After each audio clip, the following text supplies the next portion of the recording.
Capítulo 7. Este capítulo vamos a retomar algo más sobre la salud pública argentina y sus orígenes belgranianos. El virrey Vértiz había fundado el protomedicato en la misma época en que se funda el virreinato del Río de la Plata, es decir, allá por 1776. En una circular que dirige a todos los gobernadores e intendentes, se manifiesta preocupado, dice el virrey, por el desarreglo y abusos con que se ejerce la medicina, así decía el virrey, por lo cual ordenó a los funcionarios ponerse a disposición del doctor O'Gorman. Ya vamos a ver quién era O'Gorman. A los fines de resolver el problema, dice el virrey, que consulta la salud pública. Cada galeno debe ser estrictamente controlado por los funcionarios y por el protomedicato. Esta es la circular virreinal que envía a todos los ámbitos provinciales el virrey Vértiz. El protomedicato venía del siglo XV, es decir, que era una institución medieval allá en Castilla, en España. Protomédico era el médico de la corona, el médico de la corte del rey, y ampliaba su rol hacia un control del ejercicio del arte de curar, que implicaba no solo a médicos, sino también a barberos, sangradores, sacamuelas, curadores. Eran parte de un enorme número de personas cuyo ejercicio laboral se buscaba normatizar. Los orígenes medievales de esta institución no resultan ni claros ni uniformes, seguramente por la situación diversa existente en los reinos aún no unificados dentro de lo que sería después el Estado Nacional Español.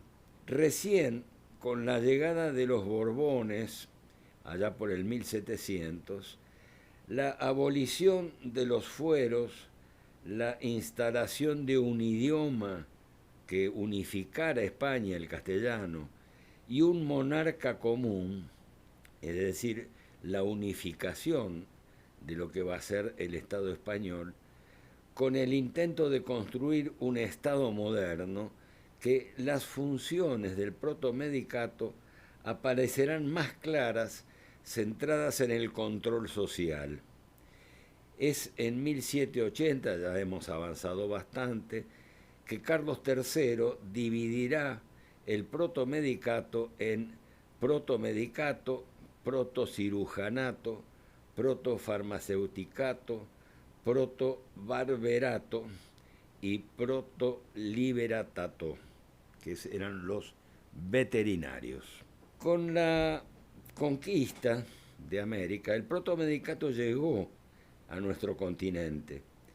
En nuestras provincias la dependencia era respecto del protomedicato de Lima, que estaba muy lejos, cuyas posibilidades de cumplir su rol eran escasas por ese motivo. Su establecimiento en Buenos Aires lo convirtió en la primera organización sanitaria que reguló el ejercicio del arte de curar sobre bases éticas y jurídicas en el extremo sur del continente americano. Hasta entonces, el papel fiscalizador lo ejercían los cabildos cumpliendo las leyes de Indias. Esto tiene que ver con el modo inorgánico y anárquico en que habían ido pasando médicos por el virreinato. En principio, todas las expediciones conquistadoras traían en sus tripulaciones médicos que difícilmente se radicaran en los pueblos fundados.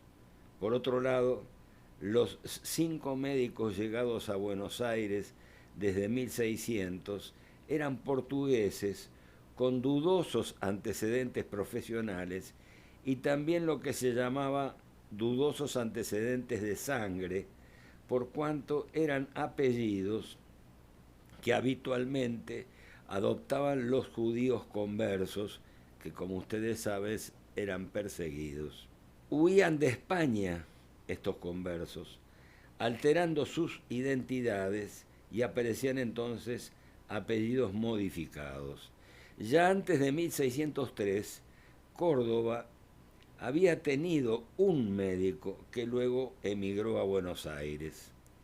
Estas dificultades para erradicar profesionales de la salud hacía que los cabildos que tenían a cargo controlar las profesiones fueran más permisivos con los candidatos que se presentaban como médicos, de modo que la creación del protomedicato respondía a esta situación precaria.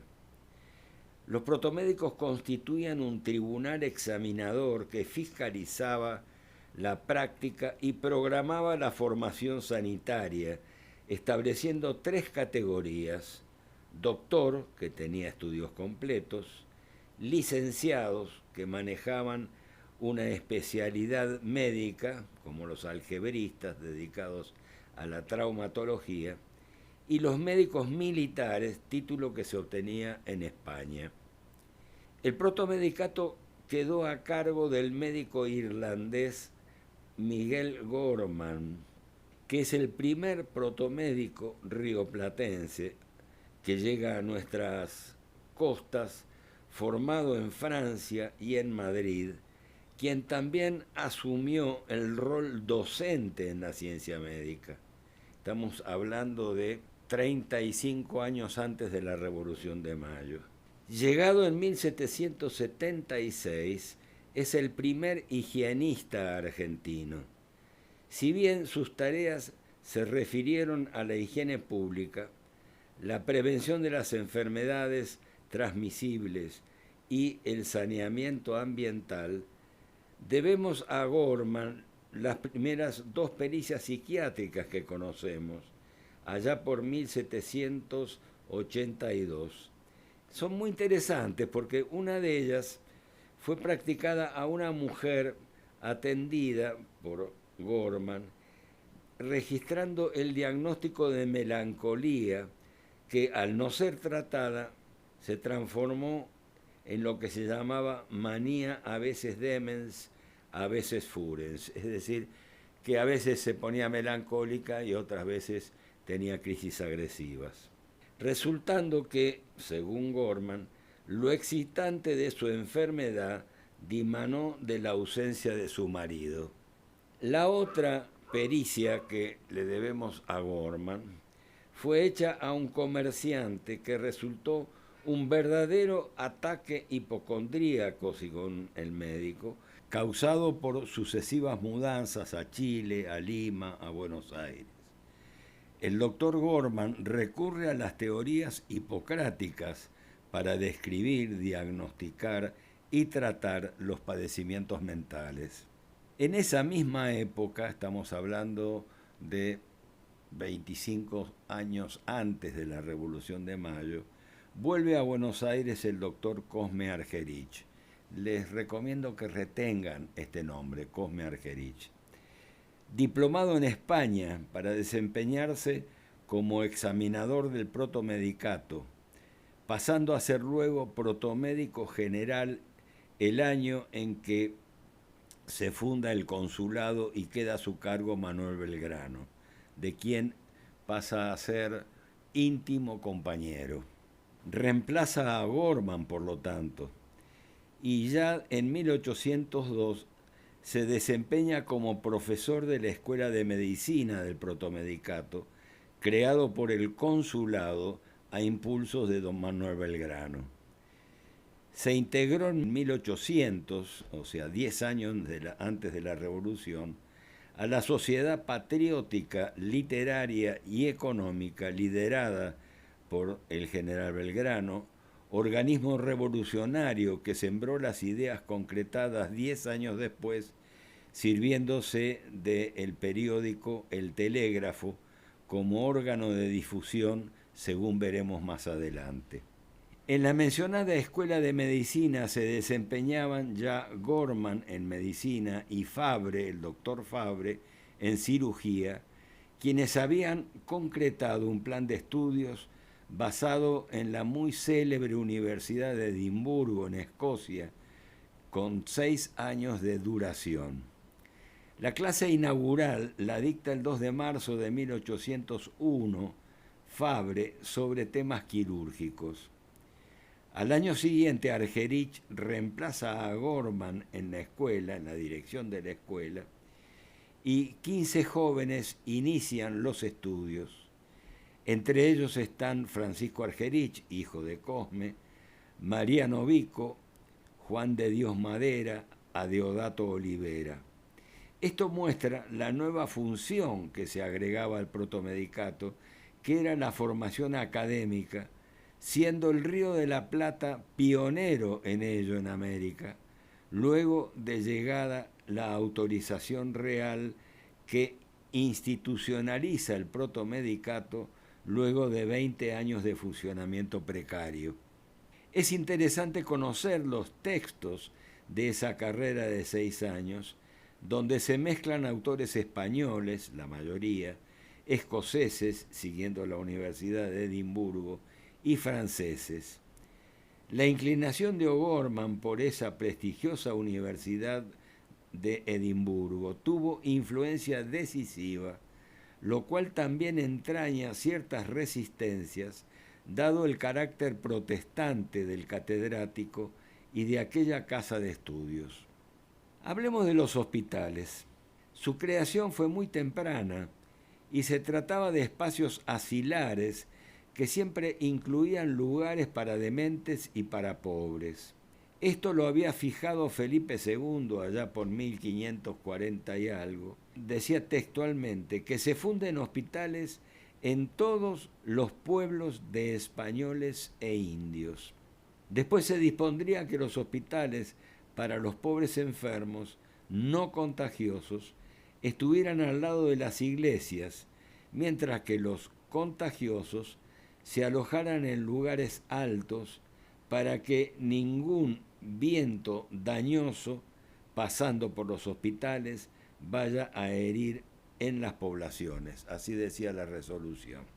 Esta legislación obligaba a la Iglesia a la atención de los enfermos y a los gobernadores a supervisar ese servicio. Guillermo Furlong, un conocido historiador, dice que no había enfermos, y no había enfermos porque no había habitantes. Esto es lo que él decía. Por lo cual los cabildos solían alquilar los hospitales como salones o los dedicaban a otras actividades benéficas. En el caso de Buenos Aires, Juan de Garay, recordarán que es el fundador definitivo, asignará una manzana para la creación del hospital.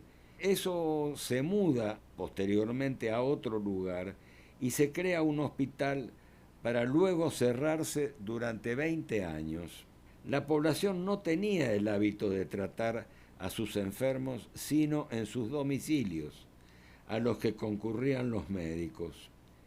Los hospitales quedaron desde mediados del siglo XVII a cargo de la Orden de los Betlemitas, primera congregación católica creada en América, en Guatemala, la cual, tras la expulsión de los jesuitas, dispuso de las temporalidades de la Compañía de Jesús, a la cual tantas veces nos hemos referido anteriormente. Y entonces funda el Hospital General de Hombres, que existió hasta 1883. O sea que durante muchos años esa institución atendió a seres humanos en Buenos Aires. Luego del Hospital de Hombres, como hemos visto al mencionar al abuelo de Manuel Belgrano, se creó el Hospital General de Mujeres.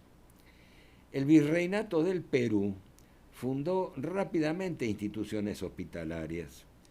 Montevideo, que contaba con escasa población, abrió el Hospital de San Francisco muy prontamente. Hay que recordar que Montevideo todavía dependía de Lima, del Perú, Y también en Montevideo funcionó el Asilo de la Caridad, allá por 1787. Asunción del Paraguay fue muy anterior, 200 años antes, y también en su zona pudo contar con enfermerías, hospitales y dispensarios que habían fundado las misiones jesuíticas. En el Alto Perú, Chuquisaca registra un hospital que es el Hospital de Santa Bárbara y el Hospital de La Paz, todo eso muy tempranamente. La Capitanía General de Chile abre en 1556 el Hospital de Nuestra Señora del Socorro en Santiago y luego se funda el Hospital de San Juan en Concepción. En el Río de la Plata el primer hospital se abre en Córdoba, el Hospital de Santa Eulalia, en 1576. Miren qué tempranamente las instituciones hospitalarias se fundaron en la colonia. Y en Santiago del Estero en 1583, vale decir, hacia la misma época y siempre ligado al hecho de la fundación de la ciudad. Será recién a mediados del siglo XVIII, con la tarea de la congregación betlemita y la hermandad, que esos hospitales comenzarán a funcionar con cierta regularidad. Y es la llegada del protomedicato lo que echará las bases de esa cierta normatización, supervisión y control de las actividades hospitalarias.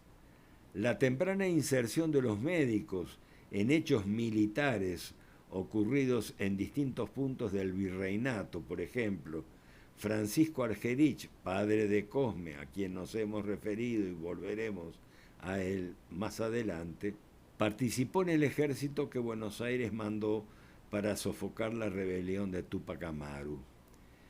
Proporcionó todo esto un conocimiento y una comunicación que luego se incluyó en la enseñanza impartida por la Escuela de Medicina, dirigida, como vimos, por Fabre y Argerich, fundada por el Consulado e inspiración de Belgrano.